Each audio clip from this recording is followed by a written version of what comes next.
Hey, I wanted to stop and give a quick update in case some of you watched the news and seen what's been going on in the Senate today. We did have a member of the State Senate staff that has tested positive for COVID-19 or the coronavirus.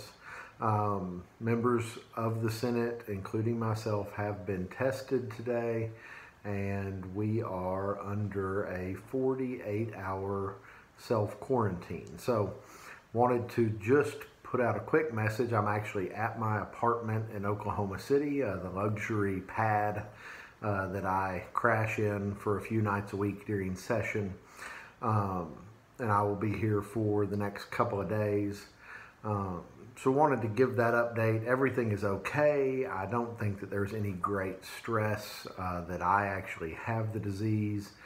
From what I understand, it's a member of the staff that I don't deal with on a regular basis, but I do want to ask your prayers for the person who has it in the Senate.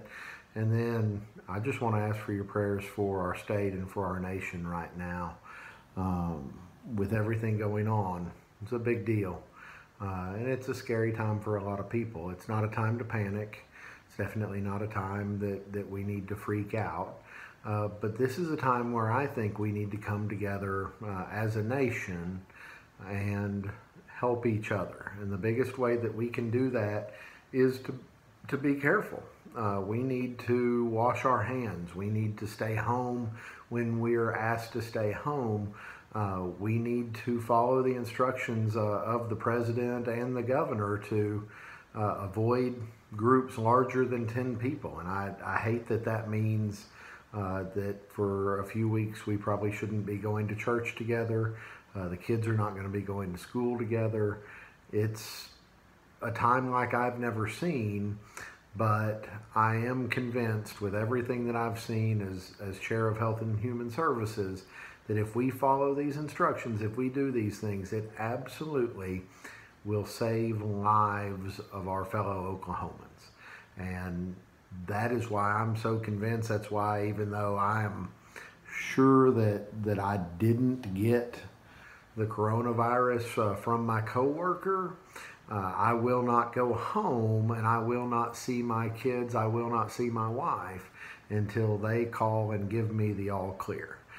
Because that is the right thing to do. That's the kind thing to do for our families. It's definitely the kind thing to do for our neighbors. And it's the kind thing to do for people that you've never even met. Because yes, someone my age who gets the disease, I'm going to be okay. But if I pass that disease on to the next person who passes it to the next person, and the next person passes it to someone who is not as healthy as I am, that person may not be okay.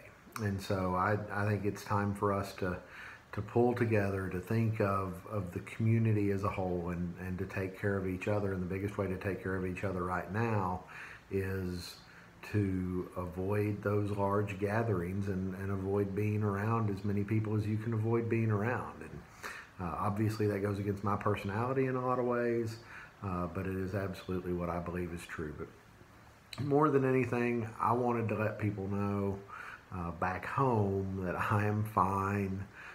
There is nothing to worry about here, but I am going to follow the rules, and I want to encourage everyone else to do the same. We're going to get through this. The nation's going to recover. Our economy is going to recover, but it's going to take a little while. In large part, this is going to need to run its course, but we can lessen the effects.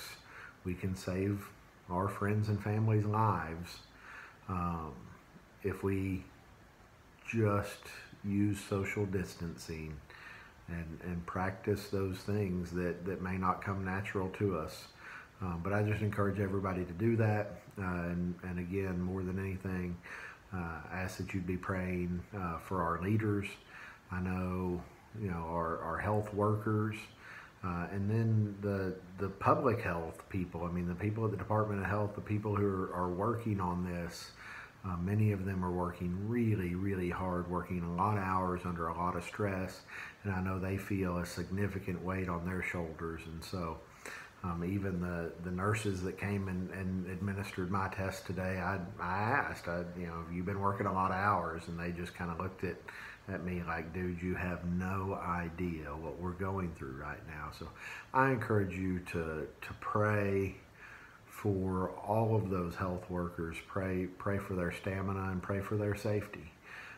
And I'll keep you updated as we move along with this. But God bless you, and just thanks for listening. And again, once again, thanks for letting me be your state senator. It's an honor, and it's something I'm proud to get to do. Thank you. God bless.